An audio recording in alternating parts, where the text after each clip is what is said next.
Hello friends. मैं आप सभी का अपने यूट्यूब चैनल पीसीएस कल्चर पर स्वागत करता हूं। आशा करता हूं कि दोस्त आप लोग अच्छे होंगे। तो दोस्तों, हम लोग जैसे कि करंट अफेयर की सीरीज़ में अप्रैल मंथ, मार्च मंथ और फरवरी मंथ कर लिए थे, तो उसी दौरान जो है अब हम जनवरी पार्ट 1 करने जा रहे हैं दोस्तों।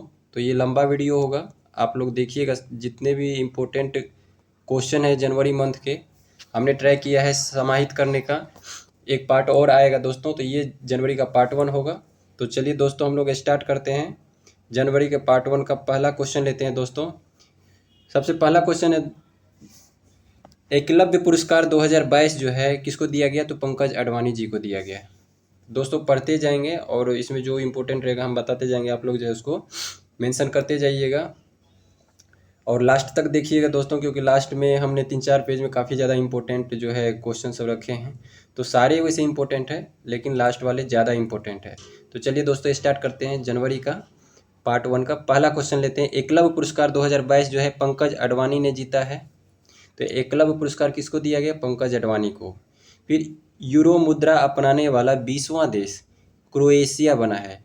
तो जो यूरो मुद्रा है दोस्तों, वो 20वां देश जो है बना है। यूरो मुद्रा अपनाने वाला कौन सा देश बना है? क्रोएशिया।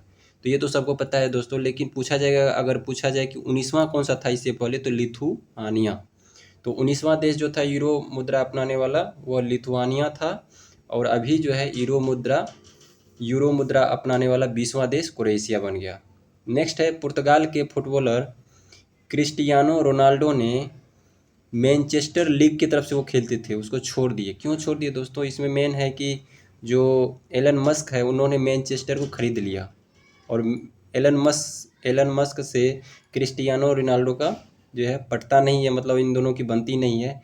तो एलन मस्क ने जैसे ही मैनचेस्टर लीग को खरीदा, तो क्रिस्टियानो रोनाल्डो ने मैनचेस्टर को छोड़ दिया, उस लीग को।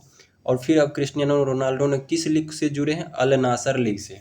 तो दोनों क्वेश्चन आया है दोस्तों, दोनों को याद रखेंगे। पुर्तगाल के फुटबॉलर क्रिस्टियानो रोनाल्डो ने कौन सा लीग छोड़ दिया? तो मैनचेस्टर को छोड़ दिया। फिर किन से जुड़े? कौन से लीग से? तो अल नासर लीग से जुड़े। अल नासर क्लब से जुड़े, लीग नहीं, अल नासर क्लब से जुड़े और मैनचेस्टर को क्लब को छोड़ दिए। नेक्स्ट क्वेश्चन है, पशुओं के लिए आईवीएफ मोबाइल यूनिट की शुरुआत गुजरात में। तो पशुओं के लिए आईवीएफ मोबाइल यूनिट की शुरुआत गुजरात में किया गया। कलासा बंदूरी कलासा बंडूरी परियोजना कर्नाटक की है। तो कौन से परियोजना और कौन से कर्नाटक। चुनाव आयोग ने मैथिली ठाकुर को बिहार राज्य का स्टेट आइकॉन नियुक्त किया। तो मैथिली ठाकुर को बिहार राज्य का स्टेट आइकॉन नियुक्त किसने किया है? ईसीआई ने, इलेक्शन कमीशन ऑफ इंडिया, भारतीय चुनाव आयोग। नेक्स्ट क्वेश्चन आगे बढ़ते हैं। काफ़ी इंपॉर्टेंट क्वेश्चन है दोस्त। 108वां भारतीय विज्ञान कांग्रेस। तो 108वां भारतीय विज्ञान कांग्रेस का आयोजन सबसे पहले याद रखेंगे नागपुर में हुआ। और ये नागपुर में कहाँ पे हुआ? अगर पूछ दे डीप में, तो तुकरोजी महाराज नागपुर विश्वविद्यालय नागपुर, यानी तुकरोजी महाराज नागपुर यूनिवर्सिटी नागपुर में ये जो है आयोजन किया गया 108वां भारतीय विज्ञान कांग्रेस। नेक्स्ट है दोस्तों, इसका थीम जो है, थीम क्या है? थीम जो है इसका जो था, भारतीय विज्ञान कांग्रेस का थीम था महिला सशक्तिकरण के साथ सतत विकास के लिए विज्ञान और प्रौद्योगिकी। तो इसमें 3 पॉइंट है थीम में, महिला सशक्तिकरण, सतत विकास और विज्ञान और प्रौद्योगिकी। यानी महिला सशक्तिकरण के साथ सतत विकास के लिए विज्ञान और प्रौद्योगिकी। और आकर्षण केंद्र क्या रहा ये भारतीय विज्ञान कांग्रेस का? तो इसका आकर्षण केंद्र रहा प्राइड ऑफ इंडिया। तो कुछ भी पूछा जा सकता है, इतना याद रखेंगे। तो 108वां विज्ञान कांग्रेस का आयोजन नागपुर में हुआ, जिसका आकर्षण केंद्र प्राइड ऑफ इंडिया और थीम था महिला सशक्तिकरण के साथ सतत विकास के लिए विज्ञान और प्रौद्योगिकी। नेक्स्ट है, 1 जनवरी 2023 को डीआरडीओ ने 65वां स्थापना दिवस मनाया। नेक्स्ट क्वेश्चन है, रेलवे ने कब तक शुद्ध शून्य कार्बन उत्सर्जन का लक्ष्य रखा है? तो 2030 तक। तो ये भी याद रखेंगे। विंटेज वाहनों के लिए अलग पंजीकरण करने वाला पहला राज्य उड़ीसा। तो विंटेज वाहनों के लिए जो रजिस्ट्रेशन जो है अलग से करने वाला पहला राज्य बना उड़ीसा। तो पूछा जा सकता है ये। नेक्स्ट क्वेश्चन है, ये भी इम्पोर्टेंट है कि अहमदाबाद दिल्ली संपर्क क्रांति एक्सप्रेस का नाम बदलकर अब अक्षरधाम एक्सप्रेस रख दिया गया है। तो दिल्ली से अहमदाबाद चलती है ये ट्रेन संपर्क क्रांति एक्सप्रेस। तो अहमदाबाद से दिल्ली के लिए चलती थी संपर्क क्रांति एक्सप्रेस, जिसका नाम बदल करके अब अक्षरधाम एक्सप्रेस कर दिया गया है। तो याद रखेंगे ये। नेक्स्ट है, ये इम्पोर्टेंट है। तो क्या हो गया, संपर्क क्रांति एक्सप्रेस का नाम अक्षरधाम एक्सप्रेस। नेक्स्ट क्वेश्चन है, गान नगाई उत्सव मणिपुर में मनाया गया।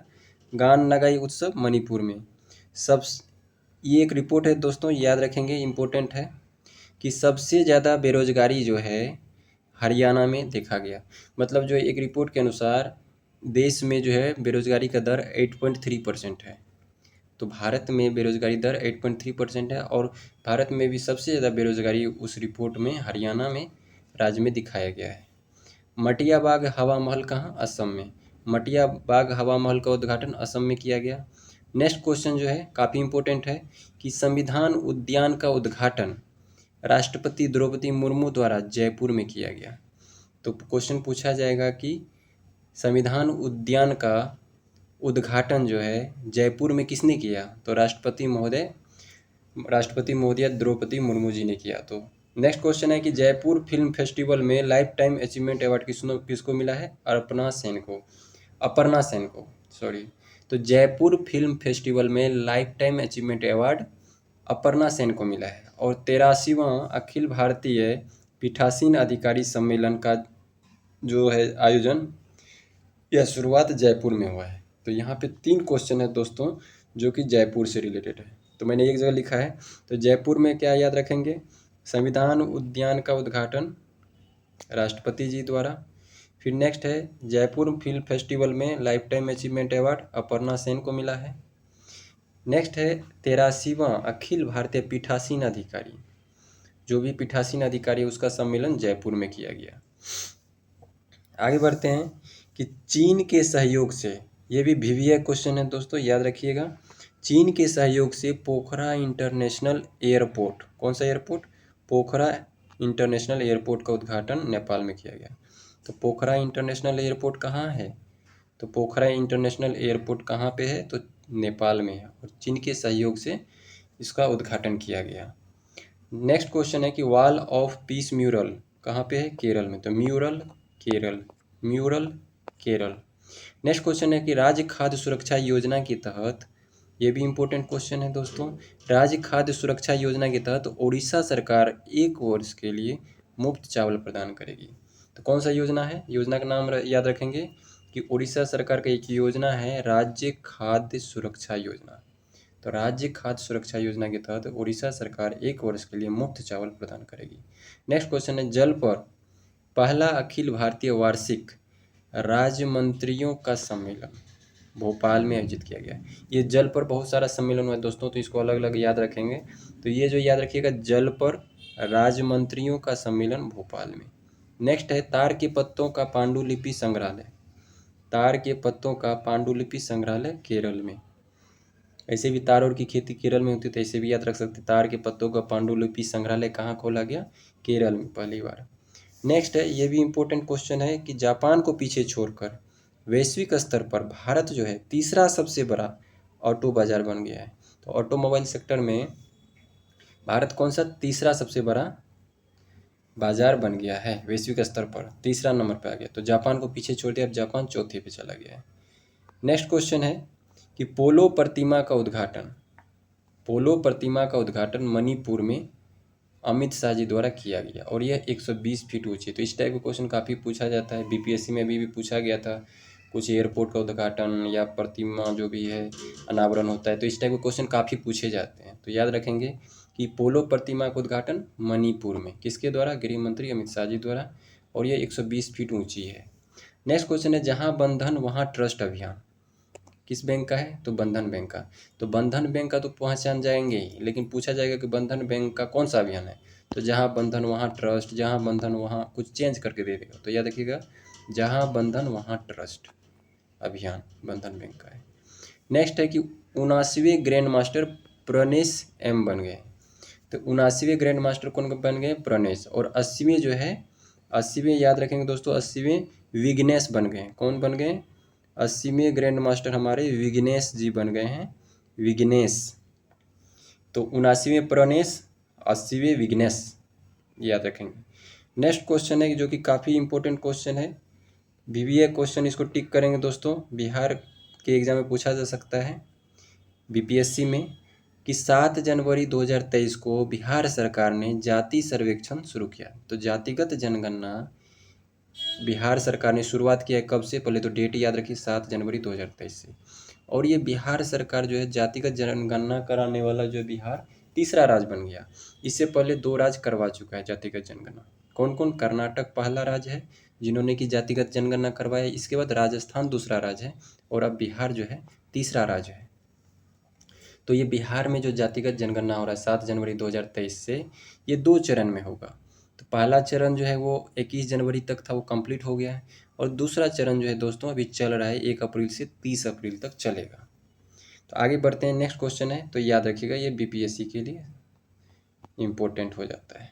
नेक्स्ट क्वेश्चन है कि बेली सस्पेंशन ब्रिज का उद्घाटन कहाँ किया गया? तो बेली सस्पेंशन ब्रिज कहाँ है? जम्मू कश्मीर में। सर्वश्रेष्ठ पुलिस इकाई का पुरस्कार, ये भी इम्पोर्टेंट है। सर्वश्रेष्ठ पुलिस इकाई का पुरस्कार किसको दिया गया? जालना और नागपुर को। तो जालना और नागपुर को सर्वश्रेष्ठ पुलिस इकाई का पुरस्कार दिया गया। नेक्स्ट क्वेश्चन है कि फसाई FSSAI से ईट राइट स्टेशन का प्रमाण पत्र वाराणसी कैंट को मिला है। तो ये भी इम्पोर्टेंट है यूपीपीसीएस के लिए कि फसाई द्वारा ईट राइट स्टेशन का प्रमाण पत्र वाराणसी कैंट को मिला है। नेक्स्ट क्वेश्चन है दोस्तों, वो भी इम्पोर्टेंट है कि महाराष्ट्र की पहली ई कोर्ट कौन बन गया है? कौन सा जिला अदालत जो है ई कोर्ट बन गया है? तो उस्मानाबाद जिला अदालत जो है ये महाराष्ट्र का उस्मानाबाद जिला जो कोर्ट है वो पहला ई कोर्ट बन गया है महाराष्ट्र का। तो महाराष्ट्र का पहला ई कोर्ट बन गया उस्मानाबाद डिस्ट्रिक्ट जो कोर्ट है वो। तो उस्मानाबाद डिस्ट्रिक्ट कोर्ट महाराष्ट्र का पहला ई कोर्ट बन गया है। नेक्स्ट क्वेश्चन है कि वर्ष 2000, तो क्या याद रखना है कि महाराष्ट्र का पहला ई कोर्ट उस्मानाबाद डिस्ट्रिक्ट कोर्ट जो है बन गया है। वर्ष 2022 के लिए सर्वश्रेष्ठ पुलिस स्टेशन, तो अब देखिए दोस्तों यहाँ पे और इस क्वेश्चन में कन्फ्यूजन नहीं होना है। ये सर्वश्रेष्ठ पुलिस इकाई पूछा था का पुरस्कार, तो जालना और नागपुर था। यहाँ पे एक सर्वश्रेष्ठ पुलिस स्टेशन का दर्जा किसको दिया गया?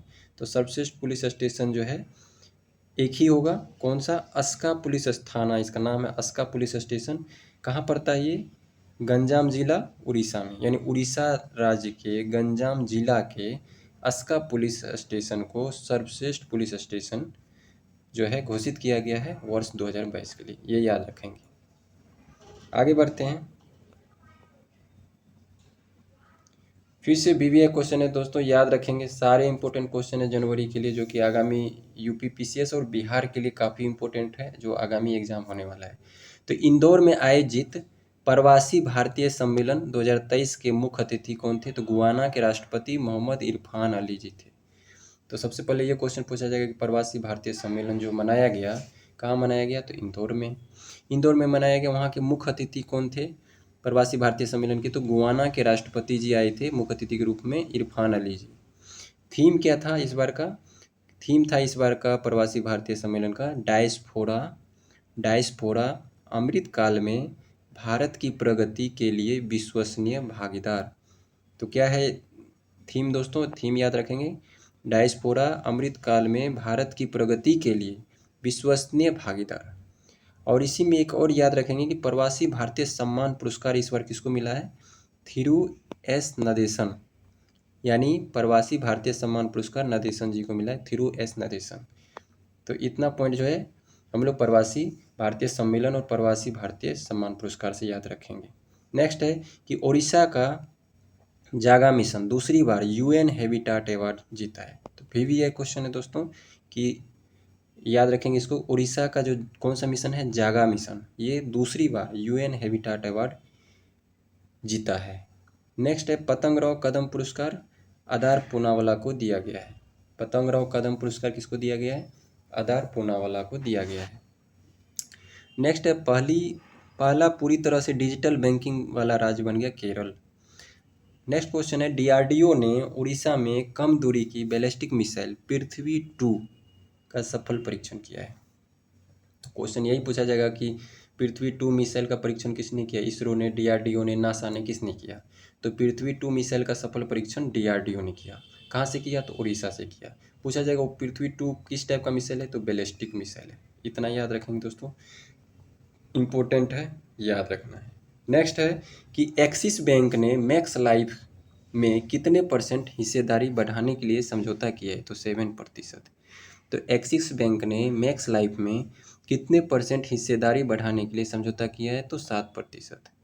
नेक्स्ट क्वेश्चन है, ये भी इम्पोर्टेंट है कि ऑस्ट्रेलिया की सरकार ने, किस देश की सरकार? ऑस्ट्रेलिया की सरकार ने पब्लिक स्कूलों में पंजाबी भाषा को शामिल करने का फैसला किया है। यानी ऑस्ट्रेलिया में जो पब्लिक स्कूल होगा, सरकारी स्कूल होगा, वहाँ पे पंजाबी भाषा को शामिल करने का फैसला किया ऑस्ट्रेलिया सरकार ने। तो इम्पोर्टेंट हो जाता है क्योंकि हमारे यहाँ के लैंग्वेज ऑस्ट्रेलिया में स्कूलों में यूज होगा। नेक्स्ट क्वेश्चन है, सहर्ष शिक्षा कार्यक्रम। सहर्ष शिक्षा कार्यक्रम किस राज्य सरकार का है? त्रिपुरा का। जो भी नॉर्थ ईस्ट का क्वेश्चन है दोस्तों इंपॉर्टेंट होता है, याद रखेंगे। तो सहर्ष शिक्षा कार्यक्रम किसका है? त्रिपुरा राज्य का। नेक्स्ट है, स्वदेश दर्शन 2.0 योजना के तहत चयनित है कुमारकोम एवं बेपोर जगह, ये केरल में पड़ता है। तो ये VBA क्वेश्चन है दोस्तों, कई जगह ये जो है, हर जगह ये क्वेश्चन मिला है मुझे। तो याद रखेंगे कि स्वदेश दर्शन 2.0 योजना के तहत केरल के कौन से 2 जगह को चुना गया है?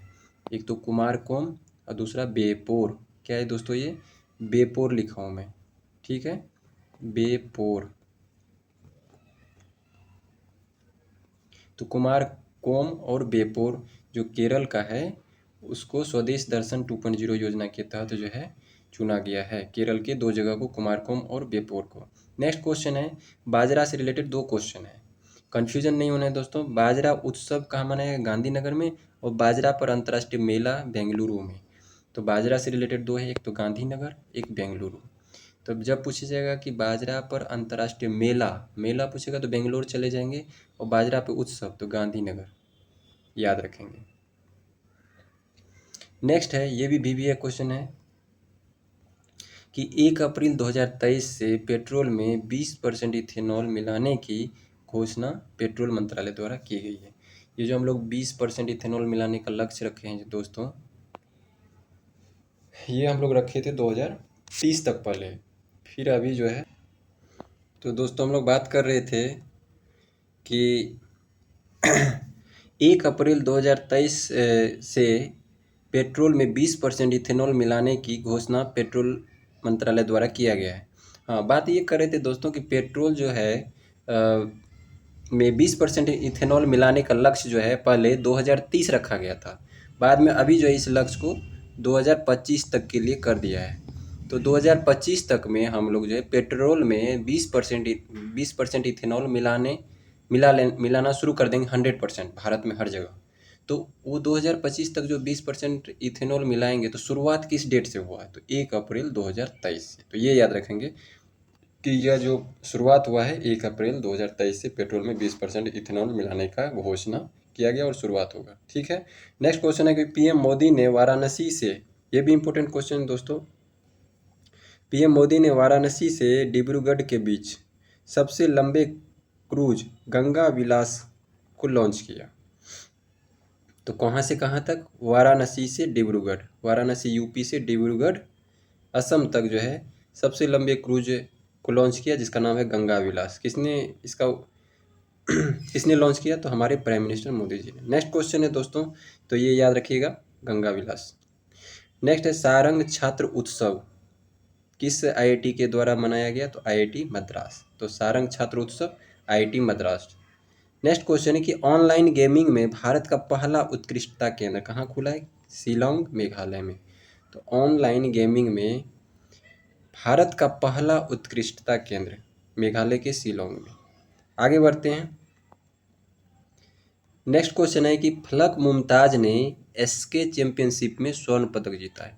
तो पूछा जाएगा क्वेश्चन कि SK चैंपियनशिप में स्वर्ण पदक किसने जीता है? तो फलक मुमताज ने जीता है। नेक्स्ट क्वेश्चन जो है दोस्तों इंपॉर्टेंट है, फिर COP28 जलवायु वार्ता का नेतृत्व जो है, COP28 जो है कौन नेतृत्व करने वाला है? अभी COP27 हुआ था मिस्र में। COP27 कहाँ हुआ था? मिस्र में, मिस्र के शर्म अल शेख शहर में। अब COP28 जो है संभावित है जो कि UAE में होने वाला है, यानी संयुक्त अरब अमीरात में। और कौन उसकी नेतृत्व करेंगे UAE की तरफ से? सुल्तान अल जबेर, सुल्तान अल जबेर जी जो है यूएई की तरफ से, वो क्या करेंगे, COP28 का जलवायु वार्ता का नेतृत्व करेंगे। नेक्स्ट क्वेश्चन है, वैश्विक जोखिम रिपोर्ट कौन जारी करता है? World economic forum. वैश्विक जोखिम रिपोर्ट वर्ल्ड इकोनॉमिक फोरम के द्वारा, यानी वैश्विक आर्थिक मंच के द्वारा। नेक्स्ट क्वेश्चन है, ये भी इम्पोर्टेंट है, 5G उपयोग मामले को जमीनी स्तर पर परखने वाला भारत का पहला जिला, तो विदिशा, मध्य प्रदेश। तो 5G को जमीनी स्तर पे कौन परखेगा, कौन सा भारत का पहला जिला? विदिशा, मध्य प्रदेश। अब जो है दोस्तों एक इम्पोर्टेंट रिपोर्ट है, WHO द्वारा युगांडा में इबोला रोग के प्रकोप के अंत की घोषणा की है। WHO ने कहा है कि अब जो युगांडा देश है ना, वहाँ पे इबोला रोग जो है का प्रकोप समाप्त हो गया। लेकिन इससे पहले, युगांडा से पहले जो है कहाँ पे इबोला रोग का प्रकोप समाप्त हुआ था? तो गिनी में, गिनी देश में। ठीक है दोस्तों, तो याद रखेंगे, लेटेस्ट ये न्यूज़ में है कि WHO द्वारा युगांडा में इबोला रोग के प्रकोप की समाप्ति की घोषणा WHO द्वारा किया गया। और युगांडा से पहले गिनी में समाप्ति की घोषणा हुई थी पहले। और इबोला जो ये रोग है, कहाँ से ये इसका स्टार्टिंग माना जाता है?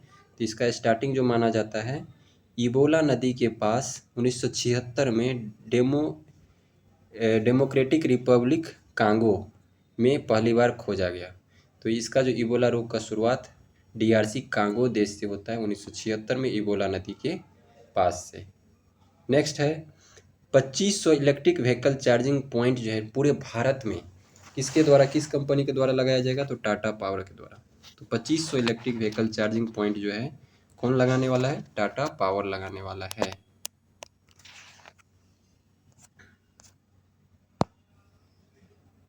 नेक्स्ट क्वेश्चन है कि अमेरिका के कंसास राज्य, कौन सा राज्य है? कंसास। अमेरिका के कंसास राज्य में सीनेटर जो है बनी है उषा रेड्डी जी। तो अमेरिका के, ये भारतीय अमेरिकी मूल की, इसलिए याद रखेंगे, अमेरिका के कंसास राज्य में सीनेटर कौन बनी है? उषा रेड्डी बनी है। नेक्स्ट क्वेश्चन है, 2030 तक सेना को आधा करने की योजना बनाई है श्रीलंकाई सरकार ने। इन्होंने श्रीलंका में, अभी दोस्तों हम लोग को पता है कि संकट आया हुआ था, खाद्य संकट, आर्थिक संकट।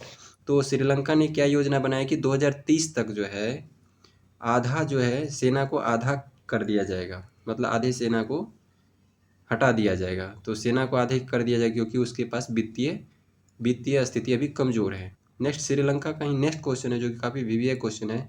श्रीलंका अपने 75वें स्वतंत्रता दिवस पर जवाहरलाल नेहरू के चित्र वाला डाक टिकट जारी किया। तो क्वेश्चन पूछा जाएगा, श्रीलंका ने अभी वर्तमान में 75वां स्वतंत्रता दिवस मनाया है, तो उसमें जवाहरलाल नेहरू के जो चित्र वाला डाक टिकट जारी किया है। तो ये दोनों क्वेश्चन याद रखेंगे कि श्रीलंका जो है अपनी सेना को 50% से कम करेगा 2030 तक, और श्रीलंका ने 75वें स्वतंत्रता दिवस के अवसर पर हमारे जो पूर्व प्रधानमंत्री जवाहरलाल नेहरू जी के चित्र वाला एक डाक टिकट जारी करेगा। नेक्स्ट क्वेश्चन है कि अंधता नियंत्रण पर कानून बनाने वाला राज्य राजस्थान बन गया। तो अंधता नियंत्रण, किस तरह से अंधता को नियंत्रित किया जाए, उस पर कानून बनाने वाला राज्य कौन बन गया? राजस्थान बन गया है। आगे बढ़ते हैं कि टाटा पावर हाउसिंग सोसाइटी के लिए भारत का पहला सोलर प्लांट कहाँ लगेगा? मुंबई में। तो टाटा पावर हाउसिंग सोसाइटी के लिए भारत का पहला सोलर प्लांट मुंबई में कौन लगा रहा है? टाटा पावर लगा रहा है। 75वां सेना दिवस समारोह कहाँ मनाया गया? बेंगलुरु में मनाया गया। नेक्स्ट है, ऑक्सफैम की रिपोर्ट के अनुसार, ये भी क्वेश्चन है कि ऑक्सफैम की रिपोर्ट के अनुसार भारत में जो है दोस्तों 1% जो अमीर है उनके पास देश का 40% संपत्ति है। यानी 1% अमीर लोगों के पास पूरे भारत का 40% संपत्ति है। किस रिपोर्ट के अनुसार? ऑक्सफैम की रिपोर्ट के अनुसार। नेक्स्ट क्वेश्चन है कि G20 के तहत थिंक 20 बैठक कहाँ पे? भोपाल में आयोजित हुआ। तो ये भी याद रखेंगे, G20 के तहत थिंक 20 भोपाल में। जापान के साथ पारस्परिक पहुंच समझौता करने वाला पहला यूरोपीय देश ब्रिटेन बन गया। तो जापान के साथ अभी ने क्या किया? ब्रिटेन ने समझौता किया है। ठीक है, ये याद रखेंगे, जापान के साथ पारस्परिक पहुंच समझौता करने वाला पहला यूरोपीय देश ब्रिटेन बन गया है। तो जापान और ब्रिटेन के बीच में समझौता हुआ पारस्परिक पहुंच के लिए। नेक्स्ट है कि भारत ने, यह भी इंपॉर्टेंट क्वेश्चन है दोस्तों, इस टाइप का क्वेश्चन बीपीएससी में पूछा गया है कि भारत ने क्यूबा को पेंटावेलेंट टीकों की 12,500 खुराक दान करने की घोषणा की है। मतलब दान करने की मतलब फ्री में दिया जा रहा है। तो भारत क्या करेगा, क्यूबा को पेंटावेलेंट टीकों की 12,500 खुराक दान करने की घोषणा की है। नेक्स्ट क्वेश्चन है, मिस यूनिवर्स 2022 का विजेता कौन बना? तो आर बोनी गैब्रियल, ये यूएसए की हैं। तो मिस यूनिवर्स 2022 का विजेता आर बोनी गैब्रियल बन गई हैं, यूएसए की हैं। नेक्स्ट क्वेश्चन है कि जम्मू कश्मीर ने सभी ऑफलाइन सेवाएं को समाप्त करके पूरी तरह डिजिटल हो गया है। तो जम्मू कश्मीर जो है सभी ऑफलाइन सेवा को समाप्त करके पूरी तरह से डिजिटल हो गया है। कौन सा राज्य? तो जम्मू कश्मीर। 14वीं बार स्पेनिश सुपर कप बार्सिलोना ने जीत लिया है। तो अभी तक जितना भी स्पेनिश सुपर कप हुआ उसमें 14 बार जो है बार्सिलोना टीम ने जीत लिया है। नेक्स्ट क्वेश्चन है कि केरल का कोल्लम जिला भारत का पहला संविधान साक्षर जिला बन गया है। तो ये इंपॉर्टेंट है, याद रखिएगा। केरल का कौन सा जिला संविधान साक्षर जिला है? तो कोल्लम जिला भारत का पहला संविधान साक्षर जिला बन गया। तो केरल का कोल्लम जिला भारत का पहला संविधान साक्षर जिला बन गया है। नेक्स्ट क्वेश्चन है कि मलेशिया ओपन 2023 में पुरुष एकल का खिताब विक्टर एक्सेल्सन ने जीता। ये भी वीवीए क्वेश्चन है दोस्तों। विक्टर एक्सेल्सन बहुत ज़्यादा खिताब जीतते हैं, तो हम लोग याद रखेंगे कि मलेशिया ओपन किसने जीत लिया? विक्टर एक्सेल्सन ने। नेक्स्ट है आईएमडी जो है 2025 तक देश को डॉपलर मौसम रडार से कवर करने की घोषणा की है। तो ये भी वीवीए क्वेश्चन है, याद रखेंगे कि आईएमडी जो है हमारा देश का है वो 2025 तक बोला है कि देश को डॉपलर रडार से पूरी तरह से कवर कर दिया जाएगा। नेक्स्ट क्वेश्चन आगे बढ़ते हैं। अजंता एलोरा फिल्म फेस्टिवल में सर्वश्रेष्ठ फिल्म का गोल्डन कैलासा पुरस्कार नानेरा फिल्म को दिया गया है। तो अजंता एलोरा फिल्म फेस्टिवल में सर्वश्रेष्ठ फिल्म का गोल्डन कैलासा पुरस्कार किसको दिया? नानेरा फिल्म को दिया गया है। अब दोस्तों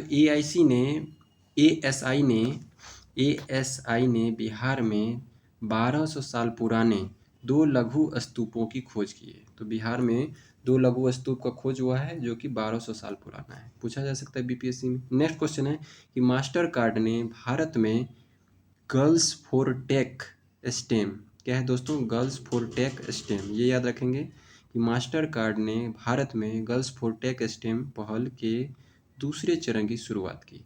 तो क्वेश्चन पूछा जाएगा कि भारत में जो है गर्ल्स फॉर टेक स्टेम जो पहल शुरुआत किया किसने? मास्टर कार्ड किसके द्वारा किया गया? तो मास्टर कार्ड के द्वारा। नेक्स्ट क्वेश्चन है कि भारत का चौथा सबसे बड़ा व्यापारिक भागीदार रूस बन गया है।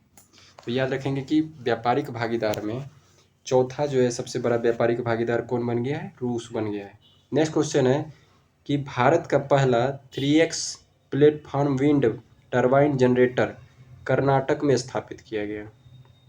तो ये इंपॉर्टेंट क्वेश्चन हो जाता है दोस्तों कि भारत का पहला 3x platform wind turbine generator जो 3x ये टरबाइन जनरेटर कर्नाटक में स्थापित किया गया, ये भारत का पहला है, तो याद रखेंगे। नेक्स्ट है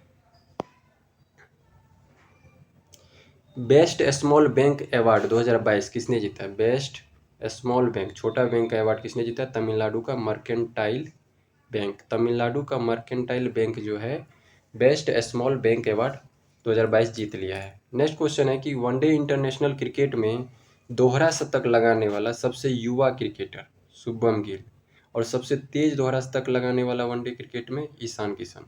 तो याद रखेंगे दोस्तों कि अगर पूछा जाएगा कि एक दिवसीय मैच में या वनडे इंटरनेशनल क्रिकेट में सबसे दोहरा शतक लगाने वाला युवा खिलाड़ी पूछेगा तो शुभम गिल, और सबसे तेज दोहरा शतक लगाने वाला खिलाड़ी पूछेगा तो ईशान किशन हो जाएगा, दोनों ही भारतीय। नेक्स्ट क्वेश्चन है कि राष्ट्रीय खनिज, अब यहाँ से दोस्तों और भी ज़्यादा इंपॉर्टेंट स्टार्ट होगा कि राष्ट्रीय खनिज विकास निगम ने निखत जरीन को ब्रांड एम्बेसडर बनाया है। तो राष्ट्रीय खनिज विकास निगम ने किसको ब्रांड एम्बेसडर बनाया? निखत जरीन, जो कि क्या है? मुक्केबाज हैं। आगे बढ़ते हैं। नेक्स्ट क्वेश्चन, जैविक गुणवत्ता पर राष्ट्रीय शिखर सम्मेलन का आयोजन कहाँ किया गया? नई दिल्ली में। तो जैविक गुणवत्ता पर राष्ट्रीय शिखर सम्मेलन नई दिल्ली, तो जैविक गुणवत्ता पर नई दिल्ली में, जैविक गुणवत्ता नई दिल्ली। नेक्स्ट है सेंट्रल रेलवे यानी मध्य रेलवे के नए महाप्रबंधक किसको बनाया गया? नरेश लालवानी को। आगे बढ़ते हैं दोस्तों, ये भी एक क्वेश्चन है कि सर्वश्रेष्ठ अभिनेत्री के लिए ऑस्कर में नामांकन पाने वाली पहली एशियाई अभिनेत्री कौन बनी है? तो मिशेल यो, ये मलेशिया की है। यानी ऑस्कर में नामांकन पाने वाली पहली पूरे एशिया महादेश की पहली अभिनेत्री जो कि नॉमिनेटेड हुई है, तो वो जो है मिशेल यो है अभिनेत्री का नाम, और ये कहाँ की है? मलेशिया की है। यानी मलेशिया की अभिनेत्री जो मिशेल यो है, ये नॉमिनेटेड हुई थी ऑस्कर के लिए, और ये नॉमिनेट होने वाली पहली अभिनेत्री बन गई पूरे एशिया महादेश की। अब ये सेलेक्ट हुई कि नहीं ये नहीं मालूम, तो नॉमिनेट याद रखिएगा, पहला एशियाई अभिनेत्री मिशेल यो, मलेशिया की। तो ये इम्पोर्टेंट है, याद रखेंगे। अब काफ़ी वीवीआई क्वेश्चन है दोस्तों, याद रखिएगा। हॉकी विश्व कप 2023 जो है हम लोग को मालूम है कि कहाँ हुआ था? भारत में हुआ है आयोजन इसका। तो हॉकी विश्व कप जो है उसमें क्या क्या याद रखेंगे, जो जो 4-5 पॉइंट है हम लोग देख लेते हैं। तो हॉकी विश्व कप 2023 जो इस बार हुआ है भारत में, उड़ीसा में हुआ है। उड़ीसा में कहाँ पे? 2 शहर, राउरकेला और भुवनेश्वर में। तो राउरकेला का बिरसा मुंडा हॉकी स्टेडियम और भुवनेश्वर का कलिंगा स्टेडियम, तो 2 स्टेडियम है, ये भी याद रखेंगे कि हॉकी विश्व कप जो हुआ है भारत के उड़ीसा राज्य के राउरकेला एवं भुवनेश्वर शहर में। तो राउरकेला में कौन सा stadium? Birsa Munda hockey stadium, और भुवनेश्वर में कलिंगा स्टेडियम। और ये हॉकी विश्व कप जो है 15वां संस्करण था, ये याद रखेंगे। अब ये हॉकी विश्व कप किसने जीता? तो जर्मनी ने जीता है बेल्जियम को हरा करके। तो इसलिए जर्मनी को शीर्ष स्वर्ण पदक मिला, बेल्जियम को रजत, उपविजेता रहा बेल्जियम। यानी जर्मनी जो है बेल्जियम को हरा करके हॉकी विश्व कप जीत लिया इस बार का 15वां संस्करण। तो जर्मनी को स्वर्ण पदक मिल गया, अब बेल्जियम उपविजेता रहा तो इसको रजत पदक, और 3rd नंबर पे कौन सा देश रहा? नीदरलैंड, जिसको कि कांस्य पदक। तो नीदरलैंड याद रखें, टॉप 3 जो है जर्मनी, बेल्जियम, नीदरलैंड। अब इसमें दोस्तों ये याद रखेंगे कि नीदरलैंड ने चिली को 14-0 से हराकर हॉकी विश्व कप के इतिहास में सबसे बड़ी जीत दर्ज की। तो ये भी क्वेश्चन पूछा जा सकता है कि अभी तक जितना भी हॉकी का विश्व कप हुआ है उसमें सबसे बड़े अंतराल से किसने जीता है? तो नीदरलैंड ने चिली को हरा करके 14-0 से हराया है। यानी 14 गोल नीदरलैंड ने कर दिया, चिली ने एक भी नहीं कर पाया। तो ये सबसे बड़ी जीत दर्ज किया है नीदरलैंड ने चिली पर। और ऐसा जो है हॉकी विश्व कप में सबसे बड़ा जीत दर्ज है नीदरलैंड का। नेक्स्ट क्वेश्चन है इसी में कि सर्वश्रेष्ठ खिलाड़ी का पुरस्कार किसको दिया गया इस विश्व कप में? सर्वश्रेष्ठ खिलाड़ी का पुरस्कार निकलास वेलेन को दिया गया। सर्वश्रेष्ठ खिलाड़ी निकलास वेलेन, ये जर्मनी के हैं। सर्वश्रेष्ठ गोलकीपर का पुरस्कार विंसेंट वनास, बेल्जियम के हैं, उनको मिला है। और जो है फेयर प्ले अवार्ड किसको मिला है, किस टीम को? तो बेल्जियम टीम, जो बेल्जियम टीम क्या हुई फाइनल में हार गई थी। उपविजेता टीम जो है बेल्जियम, उसको फेयर प्ले अवार्ड मिला है। तो जर्मनी ने बेल्जियम को हराया, तो बेल्जियम उपविजेता टीम है, तो बेल्जियम को फेयर प्ले अवार्ड मिला है। और बेल्जियम की हैं विंसेंट वनास, उसको सर्वश्रेष्ठ गोलकीपर का अवार्ड है। जबकि सर्वश्रेष्ठ खिलाड़ी कौन रहे हैं इस पूरा टूर्नामेंट का? तो निकलास वेलेन, जर्मनी के। नेक्स्ट एक पॉइंट और याद रखेंगे कि पाकिस्तान अब तक 4 बार सबसे ज़्यादा हॉकी विश्व कप जीता है। हॉकी विश्व कप जो है अब तक पाकिस्तान जो है 4 बार जीता है, और ये सबसे ज़्यादा है। तो हॉकी विश्व कप से रिलेटेड जो है ये 5 पॉइंट हम लोग याद रखेंगे।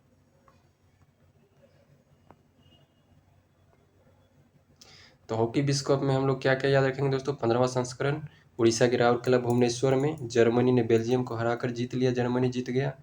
और सर्वश्रेष्ठ खिलाड़ी निकलास वेलेन, सर्वश्रेष्ठ गोलकीपर विंसेंट वनास, और फिर फेयर प्ले अवार्ड बेल्जियम। और नीदरलैंड ने चिली को 14-0 से हराकर सबसे बड़ी जीत दर्ज, और पाकिस्तान अब तक 4 बार सबसे ज़्यादा हॉकी विश्व कप जीत लिया है।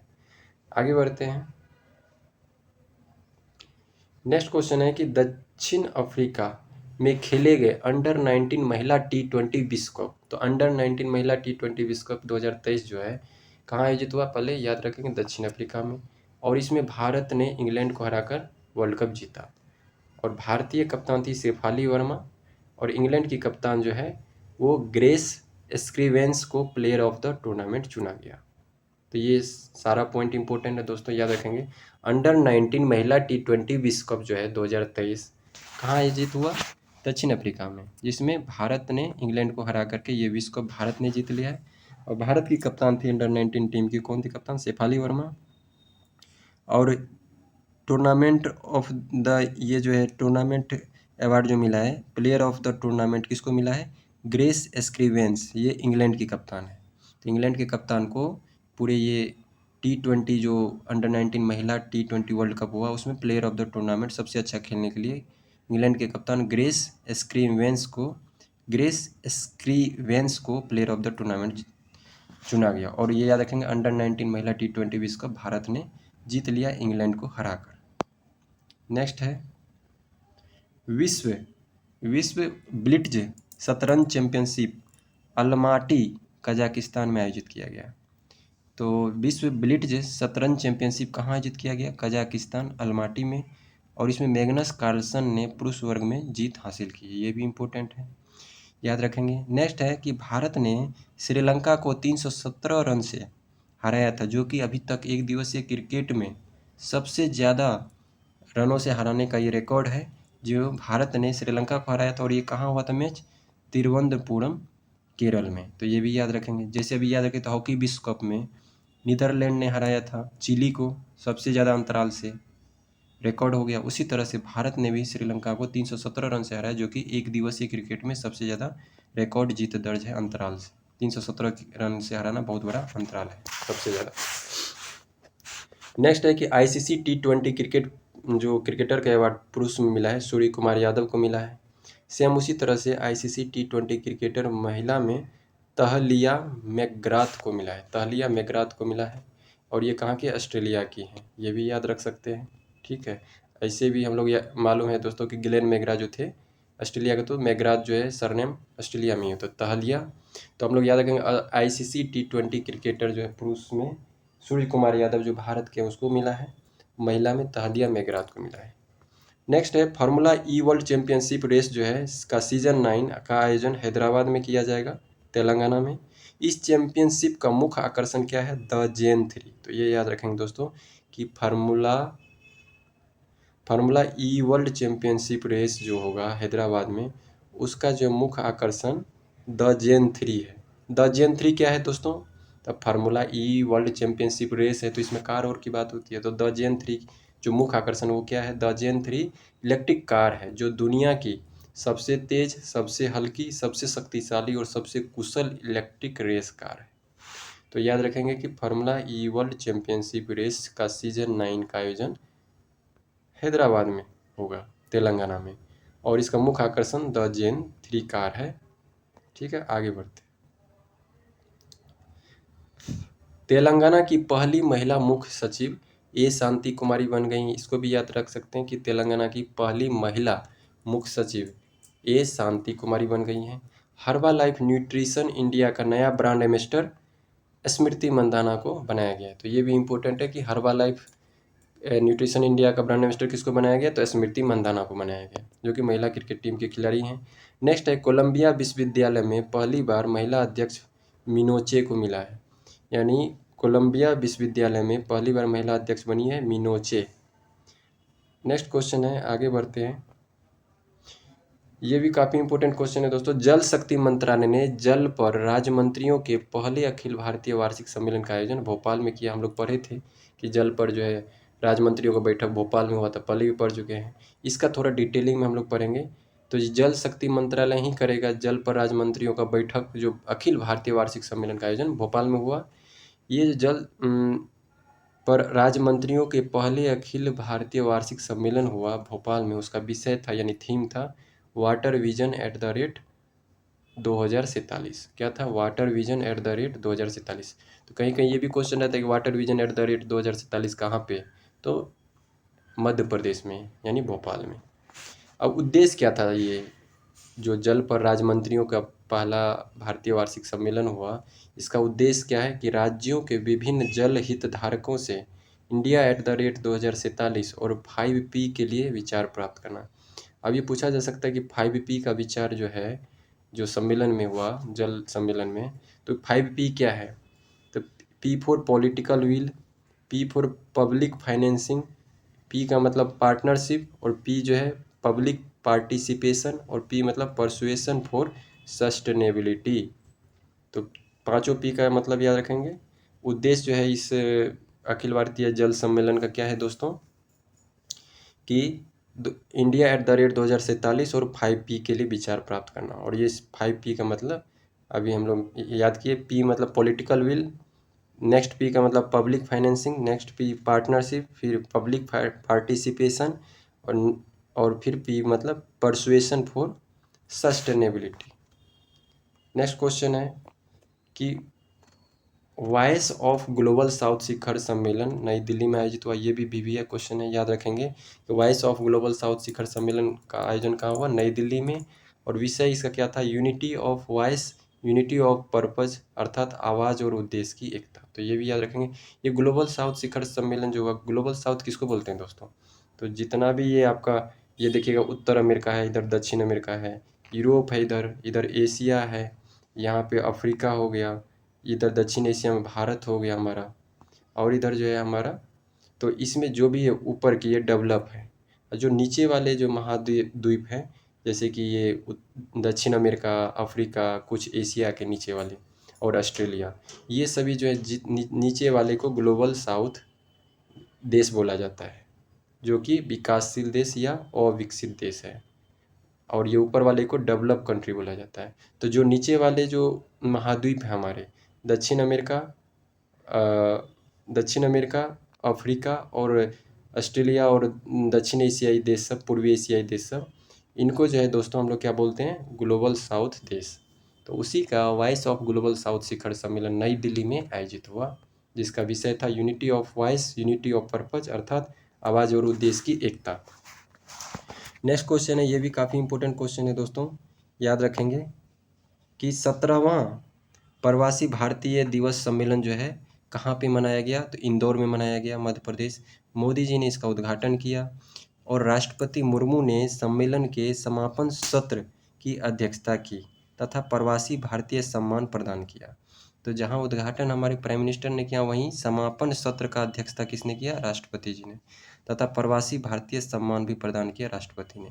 और ये 17वां प्रवासी भारतीय शिखर सम्मेलन में जो है हमारे अतिथि कौन थे, गुयाना के राष्ट्रपति इरफान अली, जो कि हम लोग पीछे पढ़ भी लिए थे, उसी का और थोड़ा डिटेल में किया हुआ है। विषय जो था इसका क्या था, 17वां प्रवासी भारतीय दिवस का विषय था प्रवासी अमृतकाल में भारत की प्रगति के लिए विश्वसनीय भागीदार। और ये प्रवासी भारतीय दिवस सम्मेलन का आयोजन किस किस ने किया, तो ये भी पूछा जाता है कभी कभी, किस किस ने आयोजन किया। तो इसमें जो है विदेश मंत्रालय, भारतीय उद्योग परिसंघ CII, फिक्की और युवा एवं खेल मंत्रालय, यानी 4 मंत्रालय जो है दोस्तों मिल करके आयोजन किया है प्रवासी भारतीय शिखर सम्मेलन का। तो प्रवासी भारतीय दिवस सम्मेलन का विदेश मंत्रालय, भारतीय उद्योग परिसंघ, फिक्की और युवा और खेल मंत्रालय, तो ये याद रखेंगे। नेक्स्ट है, आगे बढ़ते हैं, विश्व आर्थिक मंच की 53वीं बैठक दावोस स्विट्जरलैंड में। तो ये भी BBA क्वेश्चन है, अंतर्राष्ट्रीय संगठन का बैठक पूछा जाता है। तो विश्व आर्थिक मंच की 53वीं बैठक जो है दावोस में हुआ, जो कि स्विट्जरलैंड में पड़ता है। तो ये जो है इसका विषय क्या था, थीम क्या था, खंडित विश्व में सहयोग। और इसमें हमारे भारत की तरफ से 4 केंद्रीय मंत्री शामिल हुए थे, मनसुख मंडाविया, अश्विनी वैष्णव, स्मृति ईरानी और RK सिंह। तो याद रखेंगे विश्व आर्थिक मंच का 53वां बैठक दावोस स्विट्जरलैंड में हुआ, जिसमें कि भारत के 4 मंत्री ने भाग लिया, मनसुख मंडाविया, अश्विनी वैष्णव, स्मृति ईरानी, RK सिंह। और इसका विषय क्या था, विश्व आर्थिक मंच का जो दावोस सम्मेलन हुआ, इसका विषय था खंडित विश्व में सहयोग। नेक्स्ट क्वेश्चन है आगे, शंघाई सहयोग संगठन की अध्यक्षता 2023 में भारत पहली बार कर रहा है, सही बात है। SCO की बैठक, SCO की अध्यक्षता भारत कर रहा है। इस बार G20 की अध्यक्षता भारत कर रहा है। इस बार जो है वासेनार अरेंजमेंट का भी अध्यक्षता भारत कर रहा है, वासेनार अरेंजमेंट का भी भारत अध्यक्षता कर रहा है। इस बार जो है 12वां जो FAO है उसका जो उपाध्यक्षता भारत कर रहा है। तो ये सब याद रखेंगे दोस्तों, किस किस की अध्यक्षता, SCO, G20, वासेनार अरेंजमेंट की भारत अध्यक्षता, और 12वां FAO का उपाध्यक्षता कर रहा है भारत। तो उसी में है कि SCO जो शंघाई सहयोग संगठन की अध्यक्षता 2023 में भारत पहली बार कर रहा है। बैठक में SCO एंटी ड्रग रणनीति 2018 से 23 और कार्य योजना 2021-23 के कार्यान्वयन की भी समीक्षा की जाएगी। तो ये जो बैठक होगा SCO का, भारत जो पहली और ये याद रखना है दोस्तों, एससीओ की अध्यक्षता भारत 2023 में भारत पहली बार कर रहा है, ठीक है। और इसमें किस पे, ड्रग नीति पे 18 से 23 और कार्य योजना 2021 से 23 के कार्यान्वयन की भी क्या किया जाएगा, समीक्षा किया जाएगा। नेक्स्ट क्वेश्चन है एससीओ, ये इंपॉर्टेंट है, याद रखना है, ठीक है। आगे बढ़ते हैं। उड़ीसा के सीएम नवीन पटनायक ने जाजपुर, कहाँ पे, जाजपुर में अंतर्राष्ट्रीय शिल्प शिखर सम्मेलन का उद्घाटन किया। तो अंतर्राष्ट्रीय शिल्प शिखर सम्मेलन का उद्घाटन कहाँ किया गया, उड़ीसा के जाजपुर में। किसने किया उद्घाटन, उड़ीसा के जो मुख्यमंत्री जी हैं नवीन पटनायक जी ने किया। और ये जाजपुर क्या था दोस्तों, उड़ीसा की प्राचीन राजधानी। तो उड़ीसा क्या, जाजपुर की प्राचीन राजधानी थी। नेक्स्ट क्वेश्चन है कि अभी जो बात कर रहे थे हम लोग, 12वां FAO food agriculture organization, important है दोस्तों, ये भी क्वेश्चन भी है। 12वां FAO जो है, FAO के 12वां सत्र की उपाध्यक्षता भारत को सौंपी गई है तथा भारत द्वारा एशिया और प्रशांत क्षेत्र का प्रतिनिधित्व किया गया है और भारत की तरफ से डॉक्टर BN त्रिपाठी उपाध्यक्ष होंगे। तो बस इसमें ये याद रखेंगे कि FAO जो संगठन है उसका 12वां सत्र का उपाध्यक्षता जो है भारत कर रहा है, ठीक। और भारत करे तो भारत की तरफ से उपाध्यक्षता जो भारत कर रहा है, तो उपाध्यक्षता भारत की तरफ से कौन करेंगे, डॉक्टर BN त्रिपाठी करेंगे। और भारत जो है इसमें एशिया और प्रशांत क्षेत्र का प्रतिनिधित्व करेगा, यानी एशिया और प्रशांत क्षेत्र के प्रतिनिधित्व के रूप में भारत को चुना गया है। तो FAO का 12वां सत्र की उपाध्यक्षता भारत को सौंपा गया और भारत की तरफ से डॉक्टर BN त्रिपाठी इसमें उपाध्यक्ष होंगे। नेक्स्ट है कि नई दिल्ली में वैश्विक स्टेक डेवलपर सम्मेलन का पहली बार आयोजन किया गया। तो वैश्विक स्टेक डेवलपर सम्मेलन का पहली बार आयोजन कहाँ किया गया, नई दिल्ली में किया गया। याद रखेंगे कि वैश्विक स्टेक डेवलपर सम्मेलन का पहली बार आयोजन कहाँ किया गया, नई दिल्ली में किया गया। नेक्स्ट क्वेश्चन है, आगे बढ़ते हैं दोस्तों, कि 26वां राष्ट्रीय युवा महोत्सव का आयोजन कर्नाटक के धारवाड़ हुबली में केंद्रीय युवा कार्यक्रम एवं खेल मंत्रालय द्वारा किया गया। ये भी काफ़ी BBA क्वेश्चन है कि इस बार का जो राष्ट्रीय युवा महोत्सव का आयोजन किया गया ये 26वां था। और युवा महोत्सव किसके लिए मनाया जाता है, तो हम लोग को पता ही है कि स्वामी विवेकानंद जी की जयंती पर मनाया जाता है युवा महोत्सव। तो 26वां राष्ट्रीय युवा महोत्सव का आयोजन कर्नाटक के धारवाड़ हुबली में केंद्रीय युवा कार्यक्रम एवं खेल मंत्रालय द्वारा मनाया गया। और इस बार का राष्ट्रीय युवा महोत्सव का थीम क्या था, विकसित युवा विकसित भारत, विकसित युवा विकसित भारत। और स्वामी विवेकानंद की 160वीं जयंती के अवसर पर यह मनाया गया। तो इतना याद रखेंगे दोस्तों इसमें कि राष्ट्रीय युवा महोत्सव का आयोजन कर्नाटक के धारवाड़ हुबली में, और किसने इसका आयोजन किया, केंद्रीय युवा कार्यक्रम एवं खेल मंत्रालय। थीम क्या था, विकसित युवा विकसित भारत, थीम क्या था, विकसित युवा विकसित भारत, ये याद रखेंगे। और थीम याद रखेंगे, विकसित युवा विकसित भारत, विकसित युवा विकसित भारत। और स्वामी विवेकानंद की 160वीं जयंती के अवसर पर यह मनाया गया। तो ये याद रखेंगे दोस्तों। तो ये था दोस्तों आज का जनवरी पार्ट 1 करंट अफेयर। काफ़ी इंपॉर्टेंट क्वेश्चन सब है, सभी रट लीजिएगा, जो आगामी एग्जाम के लिए, जो भी UPPCS और BPSC और अदर एग्जाम के लिए इंपॉर्टेंट है। तो चलिए दोस्तों, मिलते हैं नेक्स्ट वीडियो में। अगर ये सीरीज़ पसंद आ रहा है तो दोस्तों लाइक करें, शेयर करें, सब्सक्राइब करें। तो चलिए दोस्तों, थैंक यू फॉर वॉचिंग, मिलते हैं नेक्स्ट वीडियो में। जय हिंद।